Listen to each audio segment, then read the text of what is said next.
All right, everyone, welcome back into another Fantasy Golf video. Doing the first live stream here of the season of 2025. It's actually been since the Open that I did a live stream. I kind of pride myself on being able to put out content and to write up in the sense that I don't have to do a live stream to answer questions. Kind of ran out of time, though, this week to get out more content that I typically would like to. Now, all the information that I'm basically going to cover in this write-up in this video is going to be covered in the write-up already, but we are going to be talking some round one prop bets, guys. We are getting some decent edges on one of the prop sites that we want to be betting on. I'll touch on that here. But the reason why I'm coming out with the live stream is mostly because I was doing a little bit of an update that I want to show you guys here as well. But if you guys have any questions, I'm happy to answer those for you guys as well. This is kind of a fun week, I think. I think we're set up for a pretty solid week. But let's go ahead and touch on that quick update that I made. So this is something that kind of dominated my time today. It's a small update, it would seem like, but it's just one of those things that you kind of go down the rabbit hole of making these updates and little changes. But anyways, local ties. And I want to explain this for anyone that might be confused. So this is available on the 9 to 5 cheat sheet, which is available for 9 to 5 members. But looking at, guys, local ties. Okay. So you might be looking at and seeing these tags here: extremely likely, likely, very likely, possible, or not likely. Those are the tags that we have. Okay, so basically, if we click on extremely likely, what I went ahead and did is any golfer that was in 15 miles of where the tournament is going to be played, like either living, went to college, plays from, or they're born there. Okay, and that's how they get that criteria. So the reason I did it this way is because, like, for example, maybe there's someone like Luke Clanton who says he's played this reportedly 40 times. He's not going to pop up here, but he will pop up in a second here. But there's some players that maybe this, I don't think it's outdated. I literally just updated it, but you never know. So it's a full list of all those players that would apply to this. And we can see it is a pretty big list of a lot of golf. Obviously, in this region, there's a lot of golfers that are from this area, but it's pretty fun. And so one way you can go about doing that, maybe you guys wanted to use this.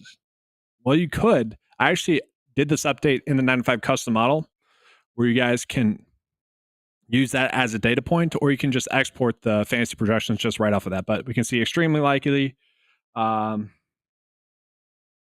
likely as well. I mean, include those golfers as well. So we kind of get that just there as well. So just a full list. A lot of Florida golfers. It is the Florida swing. We are going to see that there as well. But fun update that I wanted to touch on there. Let's see here. Are we getting any questions or comments? Mr. Awakened, that's about it. What's going on? Yeah, if you guys have any questions, get those in. Happy to answer those. If you guys do have any questions, I will be answering those at the end of each segment, okay, if that makes sense. So I do want to go ahead here and get into some props content, and we'll start with that. So looking at it, guys, we are looking at the PrizePicks cheat sheet right now for props betting. And what we're going to notice is we are getting some interesting lines here. So the way that we should be betting for round one specifically, and let's actually take a quick peek at the weather just to double check here. Take a peek at the core stats, weather. As always, guys, I tell people to just look at one weather source and maybe a secondary weather source. I tend to stick to the PGA Tour website. It's saying it's going to be breezy a little bit. This isn't too bad. Again, once it starts to get over 15 mile per hour sustained winds, that's when we have to start worrying about the weather a little bit in terms of it affecting like the scoring and maybe who we're going to be on and whatnot. 15 miles, yeah, it's a little bit worrisome there for Friday and Saturday, but for Thursday, not to worry, 12 mile per hour winds. We are slightly favoring for showdown purposes and even maybe props betting purposes the earlier tee times for more favorable scoring. But the question is really this week, and we don't know that we'll see, is just how will the course actually end up playing this year? Because last year we did see it play a little bit easier than it had in the past. And really that has been the case the last 2 years. That's kind of been the trend. Now the key stats didn't really change too much, but they did a little bit. Like there's some slight tweaks we had to make. And so maybe this course does end up playing easier. And so that gives us back into this point here of the props betting content here. And so we look at some of these bets here. I don't really feel the need to go out of my way to target these, but we are seeing Brian Campbell and Charlie Hoffman over 3.5 birdies or better. If you are someone that's thinking that this course is going to end up playing easier this year, then do this, right? That would be the route to go. And you can do that on both sites. It's very nice. Now, if you guys are someone that thinks the course is going to end up playing a little bit more difficult, even still getting 4.5 birdies or better is tough to do. Like I ended up just pulling the average tournament data from last year because I did want to plan for it playing slightly easier. And what we're noticing is that the average birdie or better is still 3.93. Now, Jordan is someone that can get streaky. We know that, but that's not a terrible bet. Okay, that's fine. Sanjay and birdies are better over Matt Walsh. Not terrible. We know Sanjay does have pretty, I shouldn't say good course history. He's a former winner, but kind of spotty course history. But when he's on, he's on. That's kind of just Sanjay though. But yeah, we are seeing a lot of these under birdies are better for 4.5 to be a good spot. But we always want to be looking more so at where we're getting prop line differences, right? And so we are getting some spots where we're getting prop line differences. So we've seen Ben Griffin, Billy Horschel, Benny Ann, Davis Thompson, and Keith Mitchell. Okay, so again, just to reiterate, if we are thinking that this course is going to play a little bit easier, we'd want to be betting some of these unders on Underdog, okay, because their lines are a little bit too high there, right? Now, if you think it's going to play a little bit more difficult, then obviously pick the spot there, and we would want to be betting on the overs there for a lot of those golfers. And when we look at it, the scoring average was still basically even par last year. And so, I mean, I know a lot of people are on Billy Horschel. He's fine. He's kind of a streaky guy. Benny Ann, I get it. I mean, I'm pretty high on Keith Mitchell. I actually wouldn't mind betting the under on Keith Mitchell here for strokes on Underdog. But for like Benny Ann, maybe, like, these are probably going to be pushes. I guess I wouldn't hate these on PrizePicks or Underdog. So not terrible spots there for PrizePicks or Underdog, but there is another site that is currently giving us some pretty decent edges. Now, it is not going to be this next site I'm going to talk about here just real quick. I got to give a quick shout out, though. Let's see if I can find it. To today's video sponsor, that's going to be betr, guys. So betr. They also have PGA prop bets. The issue is we're not really getting that many great prop bets on their site today. No reason to really go out of our way to force it. But at the same time, we are getting a couple of spots that you could potentially be on here. And I'll show you guys those real quick. So like for example purposes, we do have like Billy Horschel. We could be betting on under his strokes of 69.5. Again, just taking advantage of those prop line differences that we were getting. Again, these are off by 0.5 compared to PrizePicks as well. Okay, so that kind of tells me that maybe because two books are now giving us these lines, that maybe PrizePicks is wrong and Underdog is correct. They have the tee times listed. Wow, I'm actually shocked. Shout out to betr. I mean, really, they have the tee times listed. That makes it a little bit easier. I mean, I'm really shocked there, and so I'm saying that because, and it's listed in order tee time. I mean, wow. I mean, just a slow clap there. I'm impressed with their PGA product because it was a. I know it sounds like I'm gassing up, but like they were a product and really a platform that I was pretty negative on at the start, just like when prop betting started to become a thing. Like I was on PrizePicks and Underdog pretty quickly. I feel like they established themselves really well as a good professional product. And I really think that they betr has caught up now. They're sleeper and whatnot as well. They don't offer golf props. But the other site that I'm going to show you guys in just a second where we're getting some good edges, I like that spot as well. But what I'm noticing about betr is we're basically getting every single golfer basically at 69.5. So if you think someone's going to struggle, this is where you're betting on their unders. Yeah, like Billy Horschel, for example, you'd want to be doing that. Let's see any birdie or better ones that are popping up as well. Remember, these are all about rights. But again, if you think it's going to play easier, this is the nice part about betr is that you could just load up on these. And the thing that I would want to do is, again, I'm not saying we have to do this, but you would want to load up on betting on the course playing easy or hard. And then that way, they actually pay out better for the flex option. So it's like 2.5x for a 4 out of 5 on a 5-slip flex bet, and a 6-slip, that's the same thing as well. They actually pay out better for 3 out of 5 as well. So that kind of covers that. Again, I'm not really going too crazy on betr, but I do want to call out some of these other prop bets that we were getting on this other site. It's going to be Pick 6. I'm sure a lot of you guys are familiar with the site Pick 6. If you're not, well, you're about to get familiar with it here in just a second. I do want to get the screen loaded. Again, it's been a little bit since I've done a live stream. Give me a quick second here, just so you guys can see it on your end pretty well here. Again, if you have any questions, I'm happy to answer those. I'm going to cover some ownership stuff as well. In just a second, I'm going to cover some outright betting stuff as well. But I want to start with these edges that we were getting. So let's jump on into it, guys. So Pick 6. The issue with Pick 6 is they make you bet a bet on the opposite side. So even though we're getting some pretty good edges right now for Pick 6, we can't necessarily jump on the bets, which is super annoying because, again, we have to find something to run it back with. And I don't exactly like that. Okay. So what we're looking at, Austin Eckler, I don't mind for under 4.5 birdies or better. There's a bunch of golfers. Gary Woodland, under 4.5 birdies or better. Nikolai Holgaard, that's actually a bet that the books actually like a decent amount, is him to get under 4.5 birdies or better. But the issue with pick six is their payouts are trash. Okay. So like for a two slip bet, it's you're doubling up, which is terrible. Those are terrible odds. We should not be betting on those. But a lot of the times their lines are terrible as well. So we can take advantage of that in some situations. So like looking at this, I tend, and I have been running them back with maybe like an over fantasy score for someone.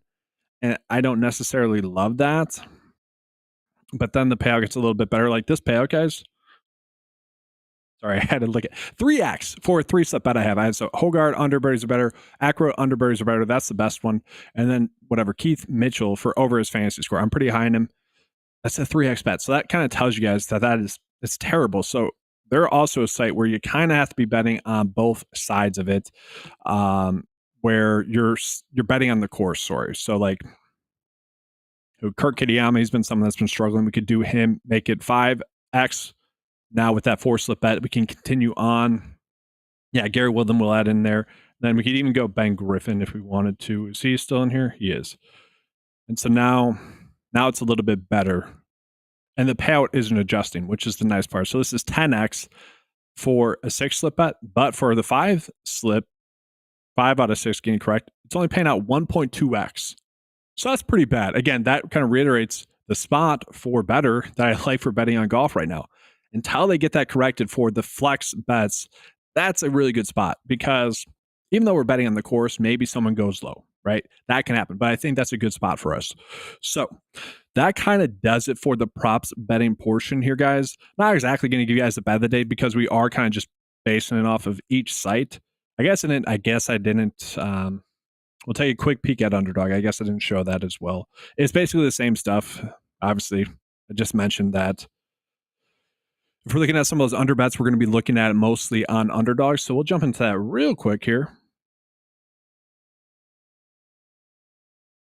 So here we go. So Alex, oh yeah, these are interesting. So Alex Smalley under bogeys or worse of 2.5. That's a decent edge that we're getting there. And then Hogard for under his bogeys or worse at 2.5 as well. Not terrible. The average bogeys made was 2.21 last year. So again, I don't like the fact that I'm basing the props data solely off of last year. Most weeks I'm able to do the last 4 years like we would do for course history. And so the reason I'm doing that again is because the expectation is it's probably going to play closer to like it did last year rather than years prior to that in terms of scoring. And so if that does happen, yeah, these are two pretty good bets. And the nice thing about these two guys is going back to it, looking at some of those prop line differences that we're getting. Let's say you'd like Ben Griffin for under his birdies or better here of 69.5 or something like that, or even better example.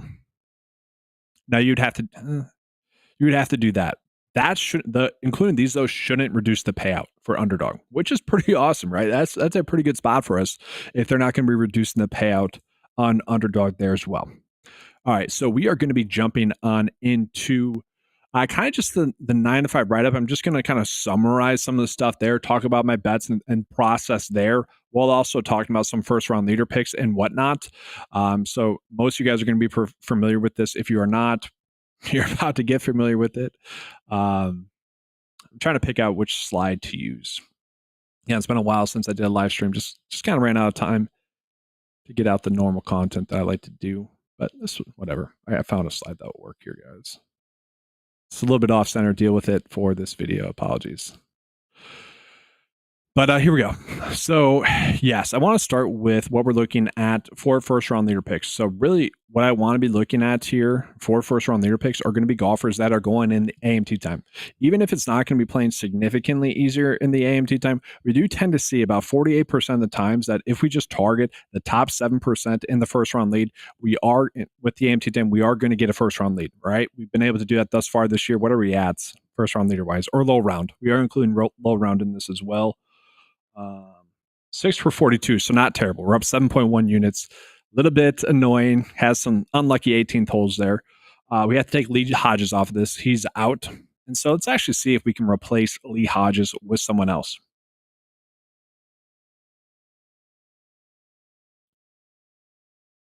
And here we go.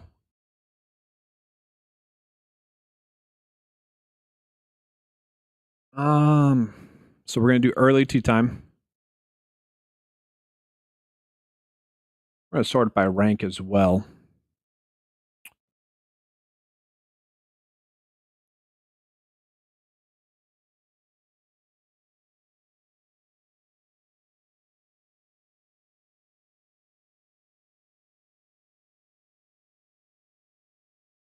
Come on, rank slider.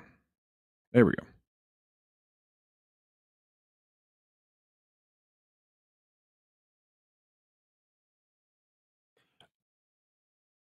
I need to do first round lead. Okay, there we go. I was like, why are we getting the same golfer multiple times here? So yeah, what we're looking at then, we're still getting Russell Henley 45 to 1 on DraftKings and PointsBet. That's pretty good, guys. Seb Straka still 45 to 1. I was actually really shocked at the amount of good odds that we are getting here for round one. Yes, they're this way because they're likely to be chopped, but like for Russell Henley, I was thinking like the BetMGM line, the William Hill line, I was thinking that would be more of the line that we are getting here. So I like that. So Seb Straka is still good. Danny McCarthy's still good. Daniel Berger's still good. Really, one of the better value ones, if you guys are maybe chasing more of a long shot, is going to be that Ryan Gerard, who is a local guy here. He lives like 15 miles away, like 10 miles away, or plays from, I forget which one. I don't know if many people have talked about that. It's kind of a fun little stat there. But he's popping up, and then maybe Michael Kim. But like, I'm actually scratching my head, like, why is Michael Kim getting better odds than Ryan Gerard? That's a strange one. And then Max Gracerman as well. He's someone that's played this course a decent amount, so I'm fine with that. If you guys want to go a little bit deeper, maybe you could find someone. Sam Ryder, like 100 to 1 on Bet365. If you guys are someone that plays there, that's clearly an outlier bet. That's clearly a decent edge there. And so that's a spot that you can get to there as well. So I actually don't mind that. And while we're here, while we're talking about round one, let's actually just jump on into the showdown picks. So obviously, it's going to pretty heavily correlate with what we were just talking about right there, with which players we're going to be on for round one. But we'll just take a peek there, and we're just going to look at showdown ranks. So it's going to correlate pretty well with this. What's nice is that Russell Henley is the top showdown pick already, and he already has the AMT time. And that's kind of the nice part. A decent amount of these players that have the AMT time are also going to be golfers that would already be naturally targeting. So very nice there. Let's actually just take a peek at the 9 to 5 lineup builder, see what that is telling us to do here as well. All right, we're getting some questions. All right, I'll jump on these in just a second, guys. Do want to get into the lineup builder just real quick. And apologies, it's a little bit late. Some of those are just coming in, but I'll get into that in just a second.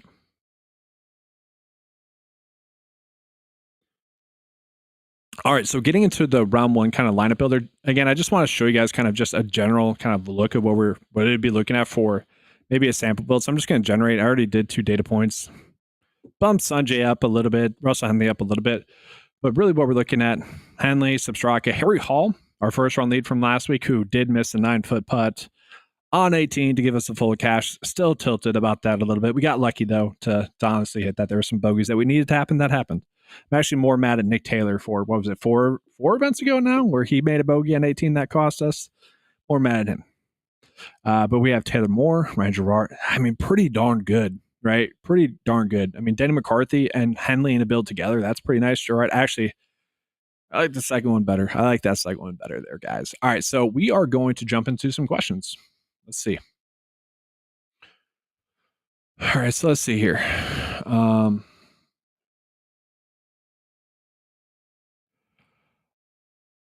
Yeah, so I have the 9 to 5 ownership leverage tool. I basically just use that in terms of like caring about ownership really at all. In terms of should we be making adjustments based off the ownership, and I can show you guys that real quick. But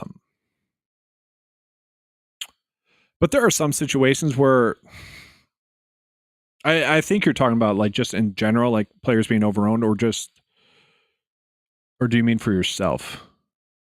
It is a little bit slate dependent. Especially last year, like Scotty, if you're talking about like just individually, like Scotty Scheffler was a player that I was heavily overweight on basically the whole year last year because he was kind of under-owned and he was just a clear-cut play in a lot of the fields, especially in those limited field events and the no-cut events. It was just like load up on Scotty, we're locking in a top 5 finish. That hasn't exactly been the case thus far this year. So in general, a rule of thumb is just play the good plays. I typically don't like to go over 40% is my kind of general rule of thumb. It's really up to you though. But yeah, let's actually take a peek at that ownership leverage real quick. I'm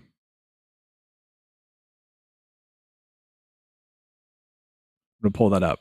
But let's see here. Doug Gim long shot. No Doug Gim long shot. Do not really want to get to those. And no, had not done the 3-ball bets just yet. We can actually do that next since you asked. So right after this, we'll jump on into some 3-ball bets. But we are going to talk about some ownership as well. So we can kind of dive into that a little bit more here. Trying to find the ownership slide. There we go. All right, so let's get back into this question here. So I will say, just based off of pulling in my ownership projections, this year has been weird. I get them from several different sites or sources, I should say. It's more accurate. There's been some spots where they're kind of just randomly a little bit different, and they do change overnight, which has been interesting. But in terms of players that are coming in overvalued, like so, capping ownership here. This is a spot where Daniel Berger, to me, is clearly being overvalued. Now, what the data is telling us is if you are on him already at about 26% ownership, you don't really need to make adjustments. But it's also telling us that if you are not on him, do not jump on him more. And so this is a spot where I would, if I was on Daniel Berger, I would cap him at 26 because anything else would be not, obviously, being overweight on him would then become much more risky at that point, especially when we compare him against other players around him that are better and cheaper plays. So it's kind of strange, right? I get why people are on Daniel Berger, but all the reasons you would be on Daniel Berger, you would also be on Taylor Pendrith, Seb Straka, Danny McCarthy, Keith Mitchell, Sanjay M, Shane Lowry, who's pretty chalky, but it is interesting there. And so that's a spot where I would be capping the ownership a little bit. And on the vice versa, this is a week in which I am getting a little bit more exposure to some of these golf plays. So like Keith Mitchell, he's coming in under own. I don't get that. There's a core play on my 9 to 5 video. It's pretty crazy. Yeah, I don't want to sound too cocky, but I've been doing this for such a long time, and the core plays have been dominating for the whole time I've been doing it. Yes, we're going to have misses. And not all I'm saying this week, now I'm giving myself a pat on the back. It's probably going to miss, right? That's how that works. But for them to consistently hit value and consistently pay off not every single week, but 70% of the weeks, it's kind of crazy. And like you look at like Ryan Gerard, you look at Kevin Roy from last week, them coming in at sub 10% own was a head scratcher to me. I'm like, what is going on there? But that we can use to our advantage. It's kind of the nice part right now is don't get too much views, although we're kicking ass right now with this live stream, guys. Love that. If you're on Twitter, leave a like on the video, thumbs up that, or if you're on YouTube, thumbs up it as well. It's pretty awesome. But that's kind of the nice part about, I wouldn't say getting small views on my videos, but not getting maximum views, is I can still give out content and picks like that without having to worry about like the industry jumping on it and then having to make adjustments based off of my own picks. Like that would suck. That would really suck having to make those types of adjustments there. But yeah, so we got a question about 3-balls and we'll jump on into that right now. And I'm listening to music on my headphones right now, actually. Not even listening to myself talk. I'm actually listening to music right now. That's why I'm vibing right now, guys, in case you guys couldn't tell. I will give someone a free year membership if they can name the singer that I'm listening to right now. And I should probably give you a hint. It'll be a poor hint. He's a singer on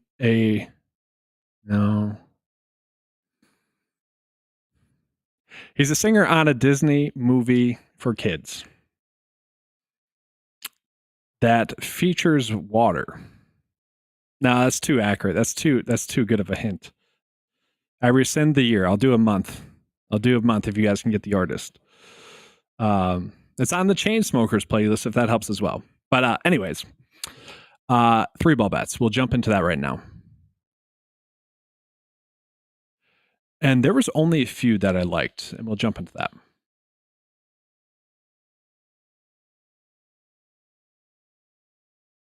If you guys see me tilting my head like that, that's because my camera is right where the slides are that I'm trying to select here. Whatever, we'll just go back into the round one stuff, round one betting slide here. There we go.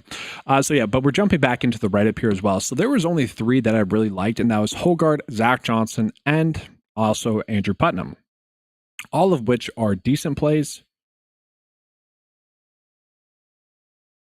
They were all golfers that the edge was around 35%, or sorry, the bet odds was about 35%, and the edge was like 1%. We're really not getting that many great round one bets. We're getting three, obviously. 2 out of 3 is really what we're hoping for here, just to paint the correct picture. That's fine. Chris Martin, that is an interesting guest. Both interesting guests there. No, it's not. It's not that. I don't know if you guys. This is probably. I don't know if you guys have ever heard of the singer Lainey. If you have, the singer that I was just listening to is very close to that singer in terms of how they sound. Very interesting one there. So this is actually a great question from the DFS chef from the Discord as well. Shout out. No, I'm not. I'm not worried about Sanjay. The reason you're playing Sanjay is you don't care about safety. Right? Yes, that's kind of the whole issue with the top end range. And that's just kind of become Sanjay as a whole lately. You can't trust him. But when he's on, he could go and win this thing. And so you're not playing him to make the cut. You're playing him to potentially be in a GPP winning lineup if you're playing him in DFS. If you're betting on him, you're betting on him because his upside is he can go out and win.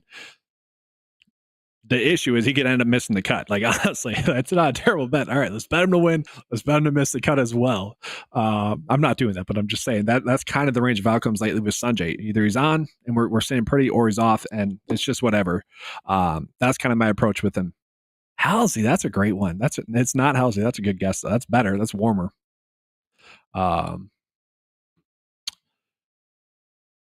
What context for this question here? So, Gerard or Rory? Just in general, who would I go with more? This is why I have the write up and the data. Let's see who I've ranked higher in the write up. That's the simplest way to answer the question, right? That's why I have it. Let me see. I have Roy one spot higher than Gerard in the write up. So there you go. The interesting thing with like Gerard is that little bit more local. Like we know for sure he's local, whereas Kevin Roy, he just lives in Florida. He lives in the other side, which is about, I think, like 3 hours away. So it's not exactly local, but still plays in Florida a decent amount. So still familiar with those tracks.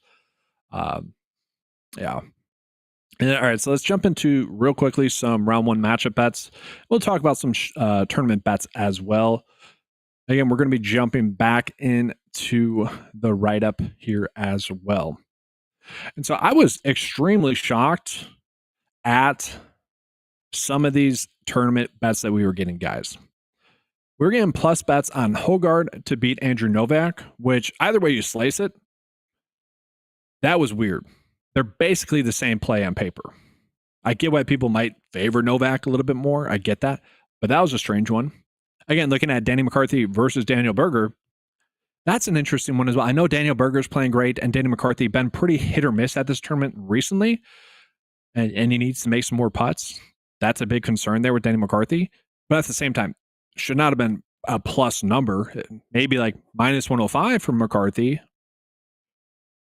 and maybe like still minus 115 for Daniel Berger. But that was a weird one. And then the strangest one of all, plus 100 for Russell Henley, who ranks out better than Shane Lowry, which was strange. Again, if you guys disagree with that, it was just strange that we were getting those odds on DraftKings. Now, I don't know if we still are.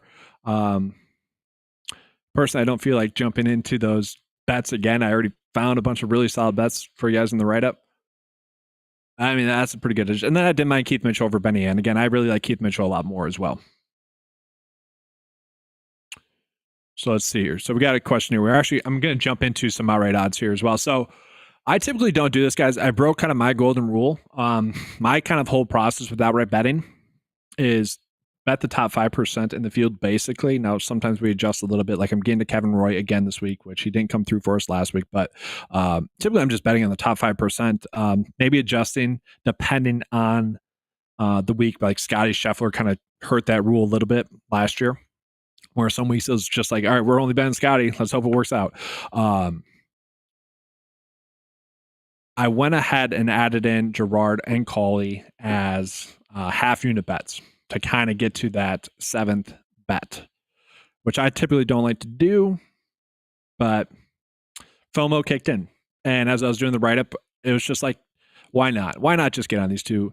They're kind of decent options, and they fit the mold of the winners that we have seen in the past at this tournament. That was the big thing, is that we look at these winners, none of them were bad plays that week, especially the recent ones. Austin Eckroat was basically a prototypical shoulder shrug play, maybe slightly better shoulder shrug play, where he was a good enough play across the board. Same thing with Seb Straka of the year. He won. The reason why I was on Matt Jones at 70-1 4 years ago is because he ranked top 10 in the 9-5 model, and we were getting him at 70-1. And he was basically a similar play to Roy, to Cauley, and to Gerard. I think it was a slightly worse field. That's whatever. And then Chris Kirk and Eric Cole in their playoff, kind of the same thing. Like, they're all good plays, not great. So I did go that route a little bit more, maybe chasing a lot more of those golfers that are not going to hurt you type golfers. Like, you can't be making bogeys, but you certainly can't be making double bogeys. I think I saw some sort of stat on Axe where it's like only one winner over the past 6 years had made double bogey or worse and went on to win, which is kind of crazy. Now, if we go a little bit further, I don't recall these off the top of my head. I'm sure Justin Thomas was a great pick that week. I'm sure Ricky was a good pick, and can almost guarantee. I don't know if this was a little bit before my time in terms of fantasy golf content, but I'm sure Adam Scott was a good pick as well. But that goes back to what I'm talking about here. That's why I'm fine with getting to those guys. Now, you could just chop it up here and feel pretty confident. Maybe you actually get to Shane Lowry instead, who is popular, but it is kind of crazy that we're getting the big names in the field at 20-1 this week. And so we got some questions here. So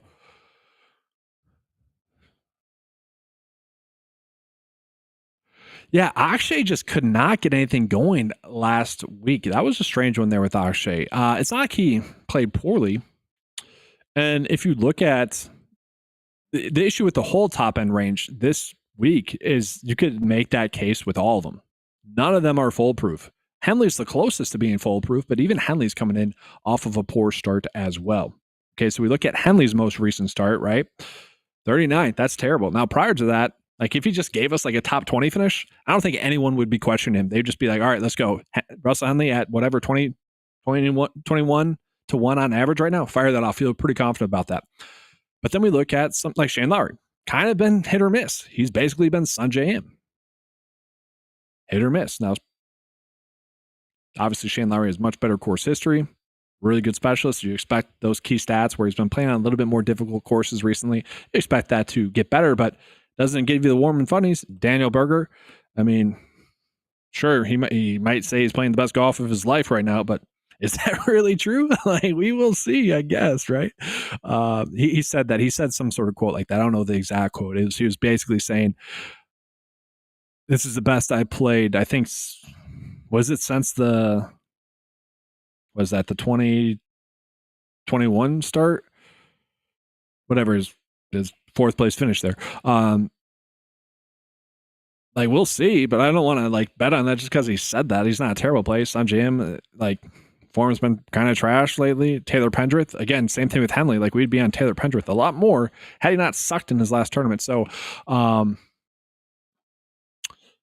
for DFS purposes, I wouldn't really worry about the odds of the golfer, especially this week. This is a tournament where we're trying to get 6 for 6 across the cut line. Not every single week are we needing to get 6 for 6 across the cut line. Obviously, that's always the goal. That maybe is not always the goal lineup process wise. Sometimes you can schedule in a missed cut.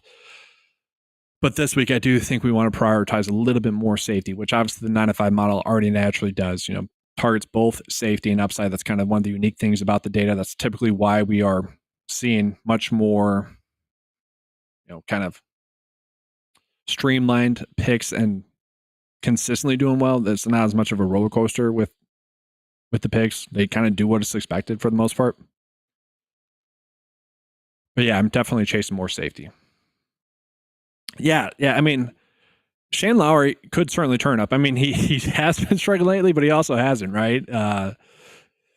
It'd be interesting to see what Shane Lowry we get.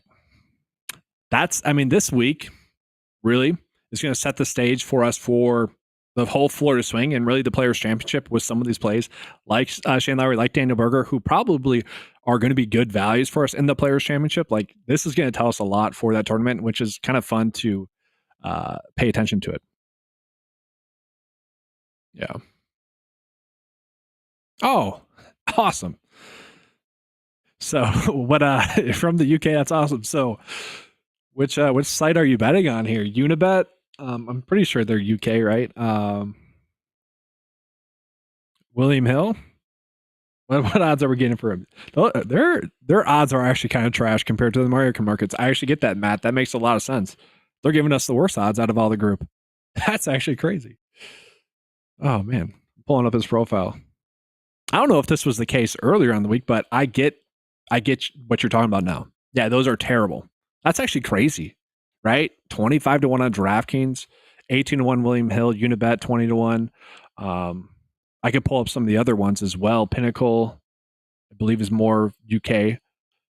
I believe. That's actually crazy though.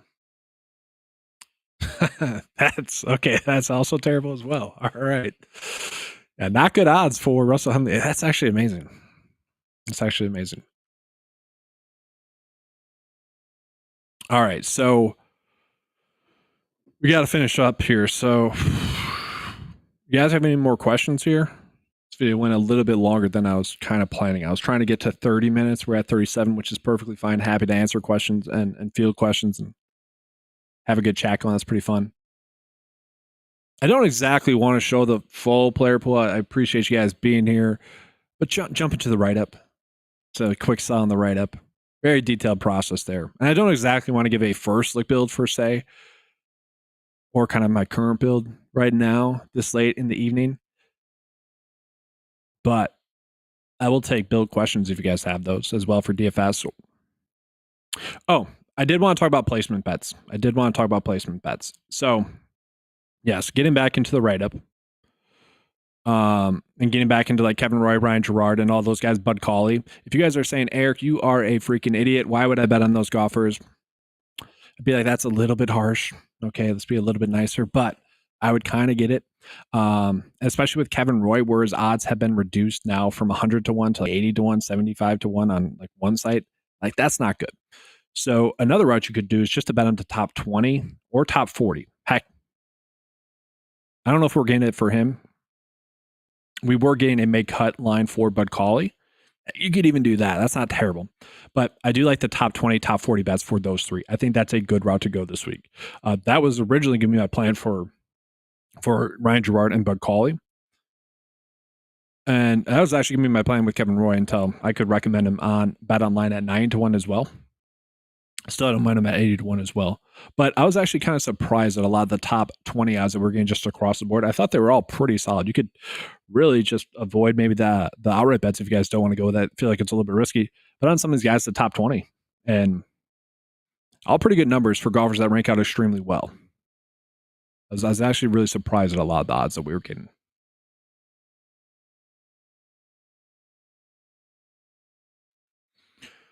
This is a good question here from Jimmy. I have a couple of 7K play lineups for the week. So just 7K players, that's too aggressive. That would be too aggressive. We're getting quality of studs on the top end. Sure, they're a little bit risky. The studs, I mentioned this a couple times this week, maybe not on video, but on the Discord and on the write-up. This week, in terms of the studs, is a lot like last week where we know all the studs on paper are pretty good. but they're not all safe on paper. Like last week, Bo Hosler looked pretty good on paper, ended up missing the cut. Sam Stevens, sure, he struggled at the course, but he looked pretty good on paper, ended up missing the cut. Kurt Kitayama, we knew he was a little bit too high priced. Like if he was, thank God he wasn't in the 9K range or even like priced correctly, probably in the 8.7 range like last week, Kurt Kitayama, because we were loaded up on him because he would have been too cheap and we would have missed the cut. But that was kind of the theme last week, is that we knew some of the studs that we were going to be on were going to struggle. But we also knew the vice versa as well. The ones that the other ones that we were going to be on would top 10 and finish well. And a lot of them did. That's kind of the week that we have this week as well. A lot of the studs are going to be good enough plays. They're going to top 10. For GPPs, we need to be on them. And so you can still make a quality build with 4 7K plays. 7K range is absolutely loaded, right? We know that. But no, still pay up. Still pay up because they're priced literally, the high tier range is priced the way they are because of their upside, not because of their downside. Okay, so you want to chase that upside. Okay, a lot of the 7K plays are pretty seemingly safe plays, especially considering their price tag, maybe less upside.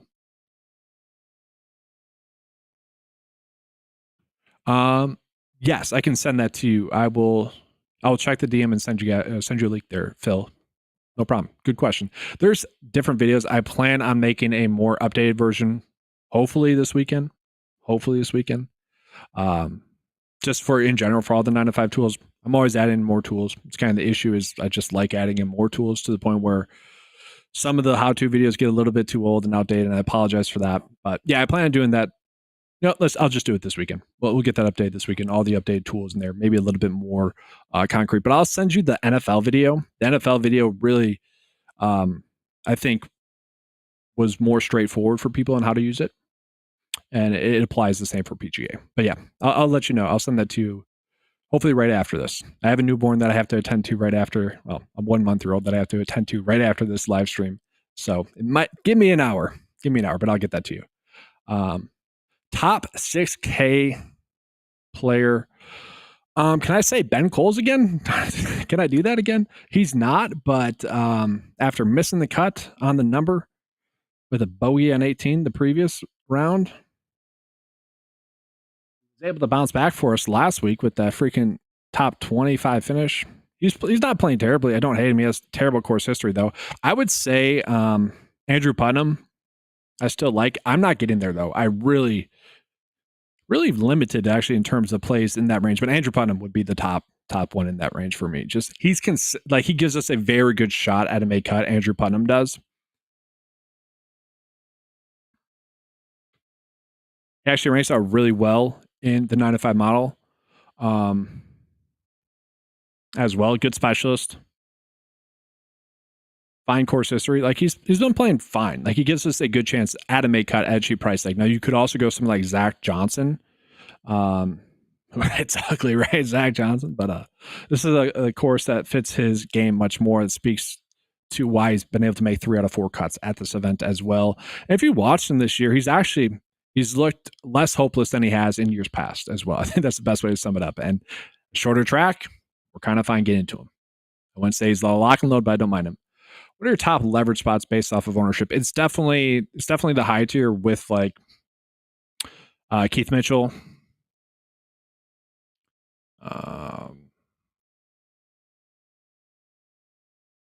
I'm pulling it up on my end. I touched on this during the video already, but yeah. So like Sun Jam, Taylor Pendrith, Substraka. Well, Substraka is pretty dark. Danny McCarthy. I'm getting to a little bit more of the field on those plays rather than getting to Shane Lowry as much, Daniel Berger as much. That's kind of where I'm getting my biggest leverage there. But I'm already naturally overweight though on Gerard, Cauley, Kevin Roy. I will say the ownership difference between Bud Cauley and Ryan Gerard, as I'm looking at right now, kind of strange. Cauley is like around 7, Gerard's around 12-ish. It's a little strange. Basically the same play on paper. And then I need to see Kevin Roy. I need to pull up Kevin Roy as well. You guys know the meme of I don't know if you guys know who Drewski is, where he does the pointing at me meme, which is a meme off of a meme, which is like the kid sitting on his couch that like his friends put together that he's getting drafted in the NBA draft, where it's like, me? I imagine that's Kevin Roy reading my tweets over the last 2 weeks, hyping him up. It's just like, yeah, what? I didn't know I had fans, but Kevin Roy's like 5%. And so I'm definitely overweight on really all three of those guys. That's not to say I'm not on heavily on other players like Vegas and whatnot. I'm on him a decent amount as well. All right, guys. I basically hit the length of the video I should have been doing. Okay, so I got to get out of here. Apologies. I know there's a couple more questions in there, but I got to get out of here. Apologies. Appreciate you being here. Pretty awesome live stream here, guys. Appreciate everyone being here. Got to do the send off. If you guys want access to any of the tools that you saw in this video or heard me referencing, make sure to head on over to 95sports.com. All the tools available for $10 a month. I do curate all the tools for you already, so you don't need to sift through. I know people like to do it, but you don't need to sift through like doing like your own custom models. I know they're fun to do, but ultimately it doesn't help all too much. I already curate all for you, and that way that helps out with the betting tools for props betting, 3-ball betting, head-to-head bets, and just overall betting as well. And then it works off of itself for the round data for bets and Showdown picks as well. So it all helps as well. If you guys are a Discord member and you guys are looking to do maybe underdog drafts, I did put in some round rankings in there as well. So I just wanted to call that out as well. But that's going to do it, guys. Appreciate everyone being here. Pretty awesome video. If you can, leave a like before you guys leave if you are on YouTube. If you're on Twitter, also leave a like as well. I'm not saying you need to retweet it, but appreciate you guys being here. All right, that's going to do it. Thank you for watching. Good luck. And as always, let's keep cashing, everyone.